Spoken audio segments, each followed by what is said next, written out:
ஜாதகத்தில் சனி பகவான் மகரம் மற்றும் கும்பராசியில் ஆட்சி பெற்று அமையும் போது ஏற்படுத்தி தரும் நன்மையான பலன்களை இந்த பதிவில் பார்க்கலாம். சனி பகவான் சொந்த வீட்டில் ஆட்சி பெற்று அமையும் போது அனைவரோடும் ஒருங்கிணைந்து செயல்படும் ஆற்றல் பெற்றவராக இருப்பார்கள். அனைவரையும் ஒருங்கிணைந்து செயல்படுத்தும் ஆற்றல் பெற்றவர்களாகவும் இருப்பார்கள். அதே போல கடும் உழைப்பினால் உயர்ந்த இடத்திற்கு வரக்கூடியவர்களாக இருப்பார்கள்.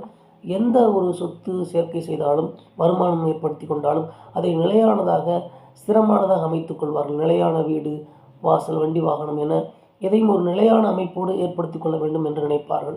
ஒரு தொழில் நிறுவனத்தை ஆரம்பித்தால் கூட அதை பக்குவமாக ஸ்திரமான முறையில் தொடர்ந்து நடத்தும் விதமாக அதை ஆரம்பித்து செய்வார்கள். அதே போல் ஒரு கிராமத்திற்கு, அறக்கட்டளைக்கு, சங்கங்களுக்கு பொறுப்பாளர்களாக வரக்கூடிய வாய்ப்பு பெற்றவர்கள் அதிகமான பிள்ளைகள் பெறுவார்கள். அந்த பிள்ளைகளுக்கு தனது அனுபவ அறிவால் அவர்களை உயர்த்துவார்கள். ஆன்மீக திருப்பணிகளில் ஈடுபடக்கூடிய பாக்கியம் பெற்றவர்கள்.